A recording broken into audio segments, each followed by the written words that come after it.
नमस्कार, आप देख रहे हैं सिटी पोस्ट लाइव और मैं हूं रवि। बिहार में इस साल के अंत में होने वाले विधानसभा चुनाव को लेकर राजनीतिक हलचल तेज हो गई है। एक बार फिर मुकाबला एनडीए और महागठबंधन के बीच होने जा रहा है, लेकिन इस बार का समीकरण कुछ बदले हुए हैं। बिहार विधानसभा चुनाव से पहले पोल ट्रैकर के ओपिनियन पोल चौंकाने वाला है। सर्वे के मुताबिक राज्य में युवाओं के बीच राहुल गांधी सबसे लोकप्रिय नेता बनकर उभरे हैं। 47% युवाओं की पसंद राहुल गांधी हैं, जबकि मोदी को 39% बिहारी युवा पसंद करते हैं। और इसी पर बातचीत करने के लिए हमारे साथ सिटी पोस्ट लाइव के मैनेजिंग एडिटर श्रीकांत प्रतिभू जी हैं, उनसे बातचीत करते हैं। सर, ये जो सर्वे आया है, ये चौंकाने वाला सर्वे आया है, क्योंकि सर्वे में तो राहुल गांधी को सबसे अच्छा नेता बताया जा रहा है, नरेंद्र मोदी से भी ज़्यादा लोकप्रिय हो गए हैं, जबकि बीजेपी के जो नेता हैं वो तो राहुल गांधी को मजाक उड़ाते हैं, पप्पू कहते हैं। देखिए, पप्पू कहकर भले आप कोई मजाक उड़ाए, लेकिन राहुल गांधी ने जो देश भर में यात्रा की उसके बाद उनका ग्राफ बढ़ा है और उसका फ़ायदा भी मिला है। आपने देखा कि पहली बार कांग्रेस लगभग 100 सीटों के पास पहुंच गई, तो डबल 2 गुना सीटें बढ़ गई। तो कांग्रेस पार्टी का ग्राफ बढ़ा है, मतलब राहुल लोकप्रिय हुए हैं ज़्यादा। तो राहुल तो मेहनत कर ही रहे हैं अभी ज़्यादा। बिहार के चुनाव में भी, बिहार में उनकी लोकप्रियता का कारण क्या है? बिहार के चुनाव में बहुत सुपर एक्शन में है। पिछले 5 महीने में 5 बार आ चुके हैं राहुल गांधी ने बिहार की पूरी टीम बदल दी है, प्रदेश अध्यक्ष बदल दिया, प्रभारी बदल दिया, और नई टीम नए तरीके से काम कर रही है। तो राहुल गांधी जितना एक्शन में है, उससे तो लग रहा है कि कांग्रेस पार्टी अपने पैर पर खड़ा होने की कोशिश कर रही है। कांग्रेस पार्टी अपने खोए हुए जनाधार को फिर वापस लाने की कोशिश कर रही है। और जो ओपिनियन पोल आया है वो तो कह रहा है कि बिहार में राहुल गांधी युवाओं की पहली पसंद है। मोदी जी भले देश भर में पहली पसंद होंगे देश के लोगों की, लेकिन बिहार के युवाओं के बीच तो राहुल गांधी सबसे आगे दिखाई दे रहे हैं। और एक फैक्टर तो है ही कि राहुल गांधी यंग हैं, मोदी जी अपनी आखिरी पारी खेल रहे हैं। लेकिन मोदी जी इतने लोकप्रिय थे, हर हर मोदी घर घर मोदी का नारा चलता था, और अचानक राहुल गांधी इतने बिहार में युवाओं के बीच में कैसे लोकप्रिय हो गए? देखिए, मोदी जी का आपने ठीक कहा कि घर घर मोदी हर हर मोदी का नारा था, और मोदी जी लोकप्रिय तो हैं ही। अब तीसरी बार लेकिन फिर भी सरकार बनाने में मुश्किल आई। एनडीए बाल बाल बचा, नहीं तो क्या हाल होता। उत्तर प्रदेश में क्या हाल हुआ, बिहार ने बचा लिया, नहीं तो एनडीए की सरकार बनानी कितनी मुश्किल थी। और अभी तो बहुमत मिला नहीं है बीजेपी को। हर हर मोदी घर घर मोदी हैं, सबसे लोकप्रिय नेता भी हैं देश के, लेकिन अपने बलबूते पर तो बीजेपी सरकार नहीं बना पाई। सहयोगी दलों के बलबूते पर सरकार चल रही है। तो राहुल गांधी मेहनत कर रहे हैं तो उसका फ़ायदा मिल रहा है उनको। और बिहार में ज़्यादा एक्शन में है तो युवा उनको उम्मीद से देख रहे हैं। और मुझे लगता है कि राहुल गांधी की लोकप्रियता बिहार के युवाओं में कांग्रेस को बहुत फ़ायदा पहुंचा सकता है। और कांग्रेस पार्टी तो एकदम देखिए रहे हैं कि एक्शन में है, झुकने के मूड में नहीं है। तेजस्वी यादव से भी आर पार के मूड में है। कम सीट नहीं चाहिए, 17 सीट ही चाहिए, और वैसी सीटें चाहिए जहां जीतने की संभावना है। तो राहुल गांधी एक्शन में है तो कांग्रेसियों का मनोबल तो बढ़ा हुआ है। तो सर, चुनाव से पहले ये सर्वे जिसमें राहुल गांधी में को बिहार में ज़्यादा लोकप्रिय बताया जा रहा है, एनडीए की टेंशन बढ़ाने वाला है। लेकिन सवाल ये है कि राहुल गांधी को बिहार चुनाव में इसका क्या फ़ायदा मिलेगा? नहीं, अब राहुल गांधी की लोकप्रियता बढ़ रही है तो वोट भी मिल सकता है ना भाई। कांग्रेस जहां मुकाबले में होगी, मुझे लगता है कि उसको लोग वोट दे सकते हैं। कांग्रेस पार्टी अकेले भी चुनाव लड़े तो अच्छा कर सकती है, ये सर्वे बता रहा है। क्योंकि राहुल गांधी बिहार के युवाओं की पहली पसंद हो गए हैं, ये तो कांग्रेस के लिए भी चौंकाने वाली खबर ही है। और मुझे लगता है कि कांग्रेस पार्टी अगर ऐसे ही एक्शन में रही और राहुल गांधी ऐसे ही बिहार लगातार आते रहे, बिहार में 100-200 सभाएं कर दें राहुल गांधी, प्रियंका गांधी, तो तस्वीर बदल जाएगी। क्योंकि राहुल गांधी तो पूरे चुनाव में 4-5 सभाएं करते हैं, और शायद इसीलिए उनकी लोकप्रियता नहीं थी। अब लगातार आ रहे हैं तो लोग बिहार के लोगों से कनेक्ट हो रहे हैं। और ये एनडीए की चिंता बढ़ाने वाली बात ज़रूर है। क्योंकि आप देख लीजिए कि मोदी जी की आखिरी पारी है, नीतीश कुमार की भी आखिरी पारी है, और लोग युवाओं की तरफ देख रहे हैं। तेजस्वी यादव के बारे में आपने पढ़ा है ना सर्वे क्या है? बिल्कुल बिल्कुल, तेजस्वी यादव को भी अब मुख्यमंत्री के रूप में दिखाया जा रहा है। तेजस्वी यादव सर्वे में सबसे पहली पसंद है। जिस तरह से मोदी 39% बिहारियों की पसंद हैं और राहुल गांधी 43% हैं, मतलब मोदी से आगे हैं, उसी तरह से बिहार में तेजस्वी यादव नीतीश कुमार से बहुत आगे हैं। नीतीश कुमार 33-34% लोगों की पसंद है, तेजस्वी यादव 41% लोगों की पसंद है। तो इसका मतलब है कि युवा की तरफ देख रहे हैं उम्मीद से। अब उनको युवा चाहिए नेता जो कुछ नया सोचे, नया करे, और शायद यही कारण है कि तेजस्वी यादव सर्वे में आगे दिखाई दे रहे हैं। अब ये सर्वे कितना काम आएगा चुनाव में, तो चुनाव बाद पता चलेगा, क्योंकि सर्वे में तो ये भी दिखाया जा रहा है कि तेजस्वी यादव सरकार बना रहे हैं। 122 से 130 सीटें उनको मिलने जा रही हैं, और एनडीए जो सबसे मजबूत होने का दावा कर रहा है उसको 110 से 115 सीटें मिलती हुई दिखाई दे रही हैं। मतलब जो हाल था पिछली बार चुनाव में विधानसभा में तेजस्वी यादव का, वही हाल होने जा रहा है इस बार एनडीए का। और जो एनडीए का हाल था, पोजीशन था, वो पोजीशन पाने जा रहे हैं तेजस्वी यादव अभी के सर्वे के अनुसार। लेकिन चुनाव के आखिरी क्षण में बहुत माहौल बदलता है। अभी तो बिहार में जो महागठबंधन है वो लिक्विड फॉर्म में है, सॉलिड नहीं बन पाया है, क्योंकि अभी भी जो मुकेश सहनी है 60 सीटों की मांग पड़े हुए हैं। माले हर जिला में 1 सीट चाहता है, तो मतलब 40-50 सीट माले को चाहिए, 70 सीट कांग्रेस को चाहिए, मुकेश सहनी को भी 60 सीट चाहिए। तो तेजस्वी यादव इतनी सीट लाएंगे कहाँ से? तो तेजस्वी यादव तो 144 से कम सीटों पर लड़ना नहीं चाहते हैं। पिछले चुनाव में भी 144 सीटों पर लड़े थे, और इस बार भी वो चाहेंगे कि उससे ज़्यादा सीट पर लड़े, ताकि सहयोगी दलों की गिरफ्त में न रहें। बिल्कुल बिल्कुल। तो ये अब सीटों को लेकर के जाहिर तौर पर घमासान मचा है, लेकिन जिस सर्वे की हम लोग बात कर रहे हैं तो उस सर्वे ने तो एनडीए की टेंशन बढ़ाई ही है। और चूंकि तेजस्वी यादव हैं या राहुल गांधी हैं, सभी इंडिया गठबंधन में एक साथ हैं, तो उनके लिए तो एक खुशी की खबर है।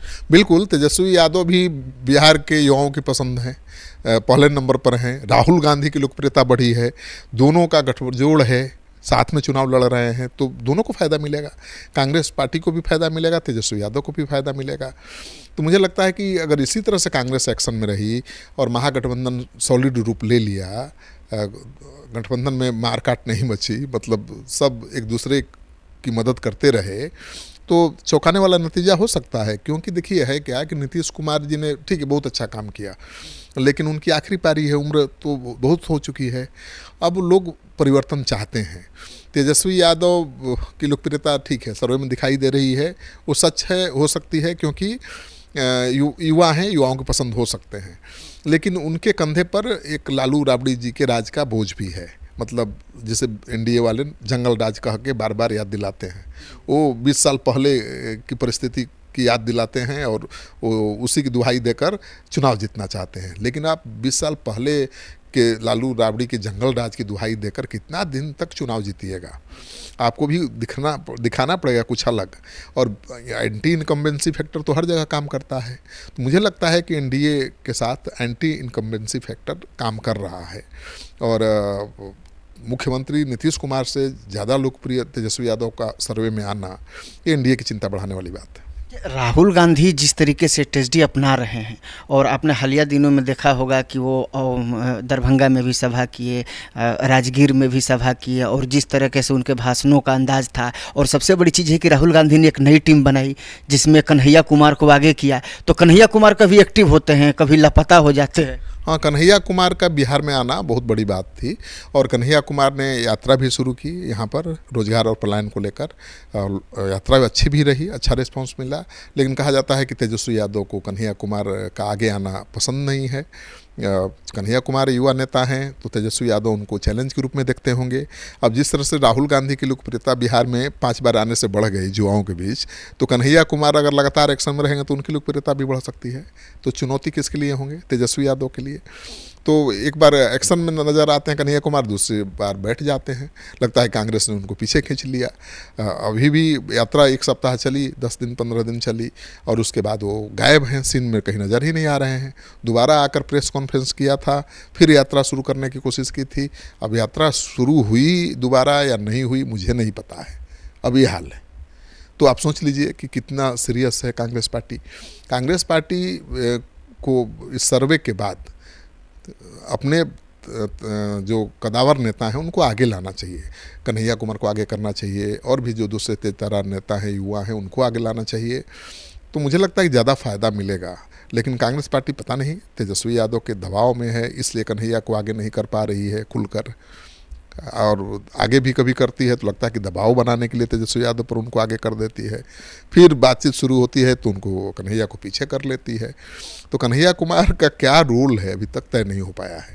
और अभी हम लोग देखें तो जो खासकर बिहार विधानसभा का चुनाव है, इसमें युवा चेहरा एक फैक्टर बनते जा रहे हैं, चाहे वो चिराग पासवान की बात हो, तेजस्वी यादव की बात हो, प्रशांत किशोर की बात हो। और आप देखें कि तेजस्वी यादव को नीतीश कुमार और प्रशांत किशोर से भी ज़्यादा पॉपुलर बताया जाए। हाँ बिल्कुल, मैंने कहा ना कि अब युवा नेतृत्व चाहता है बिहार, और युवा तो युवा को पसंद करेंगे ना भाई। तो तेजस्वी यादव युवा नेता के रूप में दिखाई दे रहे हैं, चिराग पासवान दिखाई दे रहे हैं, प्रशांत किशोर दिखाई दे रहे हैं।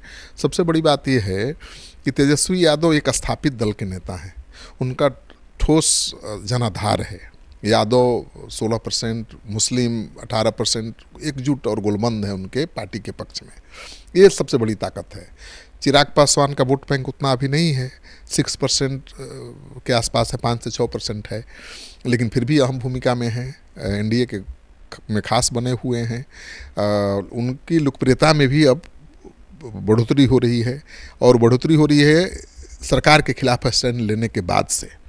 जब वो सरकार में शामिल हो गए थे, केंद्रीय मंत्री बन गए थे, चुप्पी साध लिया था बिहार की राजनीति पर, तो उनका ग्राफ तेज़ी से नीचे गिर रहा था। अब उन्होंने सरकार के खिलाफ स्टैंड लेना शुरू किया, बोलना शुरू किया, तो उनका ग्राफ बढ़ रहा है। उनको भी लोग अब बिहार की राजनीति में संभावना उनको देख तलाशने लगे हैं कि चिराग भी बिहार की राजनीति में आगे आ सकते हैं। और उन्होंने कहा भी है कि भाई बिहार बुला रहा है, बिहार की राजनीति करना चाहता हूँ, तो मुख्यमंत्री बनना चाहता हूँ, इसका मतलब है। तो उनकी लोकप्रियता तेज़ी से बढ़ रही है। प्रशांत किशोर की लोकप्रियता बढ़ रही है, वो भी चौथे नंबर पर थे पहले, अब तीसरे नंबर पर आ गए हैं। कब दूसरे नंबर पर आ जाएंगे कहना बड़ा मुश्किल है, क्योंकि 15% बिहार के लोगों की पसंद सी वोटर ओपिनियन पोल के अनुसार प्रशांत किशोर को चाहते हैं, मुख्यमंत्री के रूप में देखना चाहते हैं, और 18% मुख्यमंत्री नीतीश कुमार को देखना चाहते हैं, और 35% तेजस्वी यादव को देखना चाहते हैं। तो मुख्यमंत्री नीतीश कुमार से तो बहुत ज़्यादा पीछे नहीं है प्रशांत किशोर, लेकिन प्रशांत किशोर की पार्टी नई है, उनको अभी अपना समर्थक बनाना है, उनको अपना वोट बैंक बनाना है नए सिरे से, अभी और मेहनत करनी पड़ेगी। चुनौती है, तो चुनौती किसके लिए बनेंगे अभी कोई नहीं जानता है। जनसुराज एक ऐसा चक्र है जो ऐसे घूम रहा है, कब कहाँ किस पर भारी पड़ेगा कहना मुश्किल है, कब किसको फ़ायदा पहुंचा देगा, किसको नुकसान पहुंचा देगा, ये अनुमान लगाना मुश्किल है। तो लेकिन तेजस्वी यादव तो स्थापित नेता हैं, एक दल के बड़े नेता हैं, बड़े दल के नेता हैं, इसलिए सर्वे में वो नंबर 1 पर आ रहे हैं। अगर प्रशांत किशोर भी उनकी जैसी पार्टी के मालिक होते तो शायद वो नंबर 1 पर आते। चिराग पासवान अगर आरजेडी जैसी बड़ी पार्टी के नेता होते तो शायद वो नंबर 1 पर आते। तो बिहार युवा चेहरा की तरफ देख रहा है, और युवा चेहरा में विकल्प के रूप में तेजस्वी ही एक मजबूत विकल्प दिखाई दे रहे हैं, क्योंकि बड़ी पार्टी है, जनाधार बड़ा है, इसलिए नंबर 1 पर है। लेकिन एनडीए तो हमेशा हल्ला मचाती है कि इनके माता पिता जंगल राज के दोतक रहे हैं, इनको बिहार की जनता कभी पसंद नहीं करेगी। एनडीए तो डर दिखा रहा है वही ना, कि तेजस्वी आएंगे तो फिर वही 20 साल पहले वाला कानून व्यवस्था हो जाएगी, वही जंगल राज आ जाएगा, अपहरण होने लगेगा, अपराध होने लगेगा। लेकिन अपराध तो अभी भी बढ़ा है ना भाई। नीतीश कुमार का यूएसपी क्या है? कानून व्यवस्था, लेकिन उसमें गिरावट आई है, अपराध बढ़े हैं, और तेजस्वी यादव अपराध को ही बड़ा मुद्दा बना रहे हैं। लेकिन ये जरूर है कि जो लालू राबड़ी जी के राज का जो शासन या कुशासन कहिए, उसका भार तेजस्वी कंधे पर है। उनको लोगों को भरोसा दिलाना पड़ेगा, बिहार के लोगों को, कि भाई मैं आऊँगा तो राजपाट नहीं रहेगा, मैं आऊँगा तो कानून व्यवस्था कायम रहेगा, मैं आऊँगा तो सुशासन जारी रहेगा। अगर ये भरोसा दिलाने में तेजस्वी कामयाब हो जाते हैं तो कोई नहीं रोक पाएगा, मैं बता रहा हूँ। अब भले हम तेजस्वी को पसंद करें या ना पसंद करें, उससे क्या फ़र्क पड़ता है। बिहार की जनता किसे पसंद करती है, किसको चाहती है, वो मायने रखता है।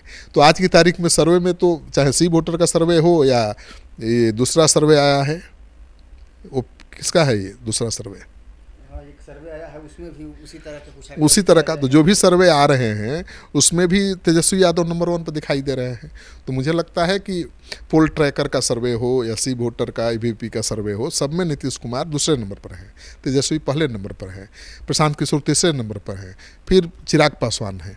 लेकिन चिराग पासवान का ग्राफ तेजी से बढ़ रहा है, प्रशांत किशोर का धीरे धीरे बढ़ रहा है। तो नीतीश कुमार का जहाँ है वही टिका हुआ है, न गिर रहा है न बढ़ रहा है। तो कुछ लोगों को डर है कि कहीं चिराग तेजस्वी आ जाएंगे तो फिर से कुशासन शुरू न हो जाए, इसलिए नीतीश कुमार अभी भी 18% पर टिके हुए हैं। वो डर खत्म हो जाए तो नीतीश कुमार नीचे आ जाएंगे, तेजस्वी और ऊपर चले जाएंगे। चिराग पासवान को अगर एनडीए अपना सीएम फेस घोषित कर दे, बीजेपी के पास कोई सीएम फेस ही नहीं नीतीश कुमार के अलावा। हाँ, सम्राट चौधरी, चिराग पासवान, ऐसे ही 2 नेता हैं ना जिनको बीजेपी आगे बढ़ा सकती है, तो उसका भी असर पड़ सकता है। एंटी इनकम्बेंसी फैक्टर कम हो सकता है, युवा चेहरा का जो मुद्दा है वो ख़त्म हो सकता है। लेकिन ये बीजेपी इतना आसानी से कर नहीं पाएगी ये काम, क्योंकि नीतीश कुमार की पार्टी थोड़े चाहेगी कि नीतीश कुमार की जगह पर कोई दूसरा सीएम का चेहरा हो, कभी नहीं चाहेगी। और बिना नीतीश कुमार के सरकार बनाना मुश्किल है बिहार में। तो मुझे लगता है कि बीजेपी को न उगलते बन रहा है न निगलते बन रहा है।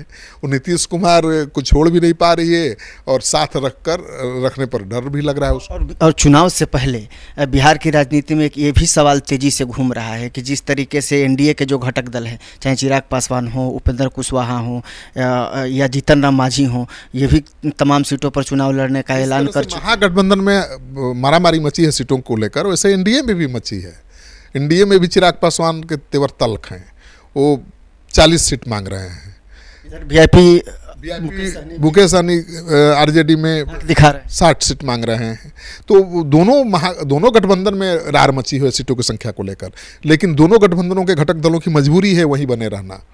अब माले बीजेपी के साथ नहीं जा सकती, कांग्रेस पार्टी बीजेपी के साथ नहीं जा सकती, मुकेश सहनी जा सकते हैं, चिराग पासवान इधर उधर जा सकते हैं। लेकिन कुछ ऐसी पार्टियां हैं जो कहीं जा ही नहीं सकती। आरजेडी के साथ रहना माले की मजबूरी है। कांग्रेस अलग लड़े तो भले माले के साथ कांग्रेस हो जाए, लेकिन मुझे लगता है कि कांग्रेस और माले और आरजेडी का कम्बिनेशन ऐसा है कि वो अलग नहीं होंगे। और कांग्रेस पार्टी की भी मजबूरी है, अभी इस हालत में नहीं है कि अपने बल पर चुनाव लड़ ले। तो जो गठबंधन का लिक्विड फॉर्म दिखाई दे रहा है, इसी के 1 महीने में सॉलिड रूप लेने की उम्मीद है।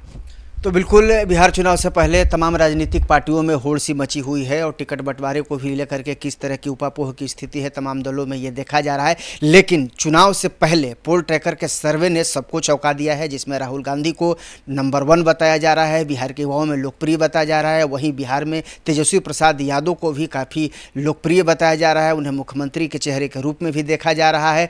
तो कुल मिलाकर के आप कहें कि अभी चुनाव से पहले इस तरह के जो सर्वे आए हैं और उसके बाद भी कई तरह की चीज़ें आपको बिहार की राजनीति में देखने को मिलेगी। आप बने रहिए हमारे साथ, देखते रहिए सिटी पोस्ट लाइव। नमस्कार।